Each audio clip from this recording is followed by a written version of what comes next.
네, 주요 이슈를 골라서 이해하기 쉽게 키워드로 풀어보는 뉴스픽 시간입니다. 보도국 박재은 기자 나와 있습니다. 자, 박 기자, 오늘 키워드 뭔가요? 네, 오늘의 키워드 코로나 장발장입니다. 네. 자, 코로나19가 장기화되면서 강력 범죄는 줄고 생활고용 범죄가 는 것으로 나타났습니다. 굶주림에 범죄를 저지르는 이른바 코로나 장발장이 많아진 겁니다. 지난해 3월 경기도 수원에서는 40대 남성이 고시원에 몰래 들어가 구운 계란 18개를 훔쳐 달아나는가 하면 인천에서는 배가 고파 무료 급식소에서 성금 모금함을 훔친 30대 여성이 경찰에 붙잡히기도 했습니다. 네, 안타깝습니다. 이런 생활고형 범죄가 얼마나 발생한 건가요? 대검찰청이 발간한 분기별 범죄 동향 리포트를 보면 코로나19 확산이 본격화된 지난해 1분기 절도와 사기 같은 재산 범죄 발생 건수는 15만 5천여 건으로 지난 2019년 같은 기간 13만 9천여 건 대비 11.3% 증가했습니다. 2분기와 3분기에도 지난 2019년 같은 기간보다 각각 5.9%와 6% 증가했습니다. 반면 코로나19로 외부 활동이 줄면서 강력 범죄는 줄어들고 있는데요. 네. 지난해 3분기 강력 범죄 발생 건수는 9,100여 건으로 지난 2019년 같은 기간보다 9.7% 줄었습니다. 이에 대해 박형민 형사정책연구원 범죄조사연구실장은 절도와 사기는 생계형 범죄로 경기가 악화될 때 증가하는 경향이 있다며 이에 대한 대책 마련이 필요하다고 지적했습니다.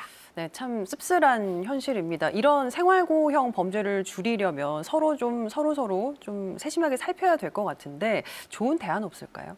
네, 코로나19가 장기화되면서 노숙인을 위한 밥차나 무료 급식소까지 문을 닫는 경우가 많은데요. 네. 이런 어려움을 해결하고자 경기도 수원시는 시장이나 노숙인 쉼터 인근에 공유 냉장고를 설치했습니다. 지난 2018년 시작해서 벌써 24호점이 문을 열었는데요. 유통기한이 3일 이상 남은 음식을 누구나 넣고 누구나 가져갈 수 있는 게 공유 냉장고의 원칙입니다. 채소나 식재료, 곡류는 공유할 수 있고요. 약품이나 건강 보조식품은 넣을 수 없습니다.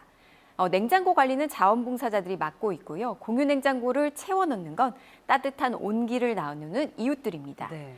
시장 인근에서 음식점을 운영하는 사장님과 주민들은 이 공유 냉장고가 비어 있진 않은지 확인하는 게 하루 일과가 됐다면서 공유의 즐거움을 이야기했습니다.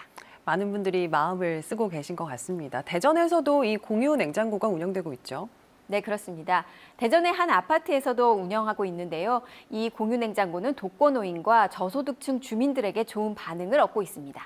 아쉬운 점은 아파트 주민들만 공유 냉장고를 이용할 수 있다는 건데요. 우리 지역 곳곳에서도 누구나 배고픈 사람이면 이용할 수 있는 공유 냉장고가 확대돼서 코로나19에 추위까지 더해져 힘든 이 시기를 따뜻한 온기로 이겨냈으면 하는 바람입니다. 네, 첫 번째 키워드 코로나 장발장이었고요. 최근에 학교 폭력 관련한 뉴스가 계속해서 쏟아져 나오고 있는데 최근에 법원에서 이제 가해 학생이 피해 학생에게 서면 사과를 강제하도록 한 규정이 위헌적 요소가 있다는 판단을 내렸다고 합니다. 이 내용 또 키워드로 한번 알아볼까요? 네. 두 번째 키워드로 알아보겠습니다. 두 번째 키워드, 서면 사과의 겉과 속입니다. 네. 최근 배구 선수인 이재영, 이다영 자매의 과거 학교 폭력 사건이 드러나 논란이 되고 있는데요. 중학교 재학 시절 이들이 상습적으로 욕설을 하고 경기에서 지고 왔을 때는 집합시켜 벌을 줬다는 내용입니다. 이들은 잘못을 인정하고 SNS에 자필 사과문을 게시했습니다. 이처럼 학교폭력 가해자가 피해자에게 사과하고 잘못을 반성하는 것은 당연한 일입니다. 그런데 최근 대전지법 행정 2부가 학교폭력 가해 학생에 대한 조처 가운데 피해 학생에 대한 서면 사과를 명시한 학교폭력 예방법의 위헌 여부를 판단받기 위해서 재판부 직권으로 헌법재판소에 위헌 법률 심판을 제청했습니다. 이게 어떤 사건이 발단이 된 겁니까? 네. 현행 학교폭력 예방법은 피해 학생을 보호하고 가해 학생을 교육하기 위해서 가해자의 서면 사과를 규정하고 있습니다. 지난해 5월 충남 지역 고등학생인 A군은 SNS 단체 대화방에서 다른 동급생을 모욕하는 메시지에 동조했다는 이유로 출석 정지와 함께 피해 학생에게 서면으로 사과의 글을 써야 한다는 처분을 받습니다. 이에 대해 A군이 피해 학생에 대한 서면 사과는 헌법상 양심의 자유와 인격권을 침해한다는 취지로 지역교육지원청 교육장을 상대로 학교폭력 처분 취소 청구 소송을 내면서 시작됐습니다. 이에 대해서 재판부는 서면으로 사과를 강제하는 것은 학교 폭력을 했다고 믿지 않는 학생에게 사죄의 의사표시를 강요하는 행위로 판단했습니다.